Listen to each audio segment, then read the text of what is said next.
भारतीय रेलवे अधिनियम के अंतर्गत 3 महीने से 1 साल का कारावास या 1000 रुपए का जुर्माना या दोनों। जी हाँ दोस्तों, अगर आप भारतीय रेल से प्रायः यात्रा करते हैं तो आपने कभी न कभी इस तरह की बातें बोर्ड में लिखी हुई रेलवे क्षेत्र में कहीं जरूर देखी होंगी या पढ़ी होंगी।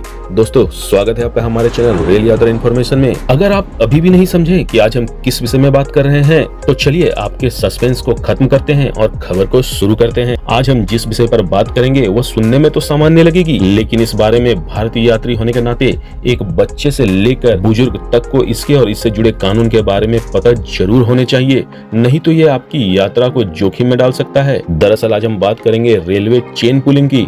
जी हाँ दोस्तों, आपको याद होगा पहले के डिब्बे में ये चेन सभी कंपार्टमेंट्स में होती थी, लेकिन आजकल नए डिब्बों में सिर्फ बीच के एक स्थान पर ये चेन दी जाती है। आप जानते हैं कि ट्रेन को रोकने के लिए चेन खींची जाती है, पर क्या आप जानते हैं कि किन परिस्थितियों में ये चेन खींची जाती है? दोस्तों, भारतीय रेलवे कानून के अंतर्गत हम इसे सामान्य परिस्थितियों में नहीं खींच सकते, लेकिन कुछ खास परिस्थितियों में जैसे आपातकालीन स्थिति यानी ट्रेन में आग लगने, मेडिकल इमरजेंसी या डकैती जैसी स्थितियों में चेन खींची जा सकती है, या फिर अन्य यात्रियों की मदद करने के लिए यानी कोई यात्री स्टेशन में पीछे छूट जाता है तो चेन खींची जा सकती है। विशेष रूप से बच्चों या बुजुर्गों या विकलांग व्यक्तियों के मामले में यदि कोई दुर्घटना हो जाती है, ट्रेन से कोई यात्री गिर जाता है या किसी के साथ कोई बड़ी दुर्घटना हो जाती है तो चेन खींची जा सकती है। चेन खींचने के बाद ट्रेन रुक तो जाती है और रेलवे कर्मचारी जांच के लिए आते हैं। चेन खींचने वाले व्यक्ति को पहचानना मुश्किल नहीं होता दोस्तों, क्योंकि ट्रेन के उस डिब्बे के हवा में बदलाव आ जाता है जिस डिब्बे से ट्रेन खींची गई थी।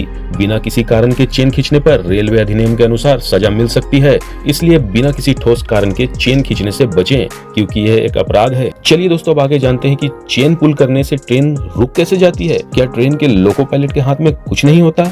समझते हैं पूरा मैकेनिज्म। दरअसल चेन खींचने पर एयर प्रेशर ब्रेक हो जाता है और ट्रेन रुक जाती है। टेक्निकल भाषा में बताऊं तो ट्रेन के ब्रेक एयर प्रेशर से चक्के से अलग रहते हैं। जब ट्रेन रुकी रहती है तभी सभी ब्रेक्स चक्कों पर लगे रहते हैं। ट्रेन के चलने पर एयर प्रेशर से ब्रेक्स को हटाया जाता है। चेन पुल करने पर एयर प्रेशर ब्रेक हो जाता है और चक्कों पर ब्रेक्स लग जाते हैं। चलिए अब जानते हैं कि ट्रेन के लोको पायलट और ट्रेन के स्टाफ्स को पता कैसे चलता है। दरअसल जिस डब्बे से चेन पुल की जाती है उस डब्बे से एयर प्रेशर ब्रेक होने की आवाज आने लगती है। आजकल के मॉडर्न कोच में तो डब्बे के दोनों साइड फ्लैशर्स लगे होते हैं, यानी जिस डब्बे से चेन पुल की जाएगी उस डब्बे के दोनों ओर लाइट्स जलने लगेंगे। चेन पुलिंग करने के बाद जब ट्रेन रुक जाती है तो कभी कभी ट्रेन के स्टाफ्स को मैनुअली एयर प्रेशर को ठीक करना पड़ता है। इससे ट्रेन के शेड्यूल में देरी होती है। दोस्तों, क्या आपने कभी सोचा है कि नदी के ब्रिज के बीचों बीच यदि किसी ने चेन पुलिंग कर दी तो क्या होगा?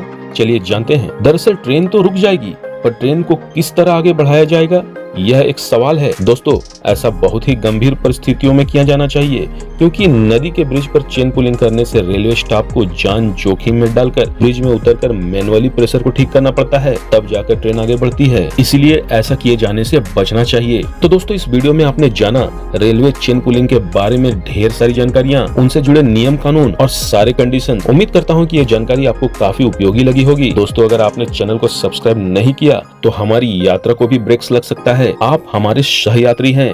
इस रेल यात्रा इन्फॉर्मेशन की जर्नी में हमें काफी लंबा सफर साथ साथ तय करना है दोस्तों। तो वीडियो अगर अच्छी लगी हो तो लाइक, सब्सक्राइब और शेयर करना ना भूलें। मिलते हैं अगले वीडियो में, तब तक के लिए शुभ यात्रा।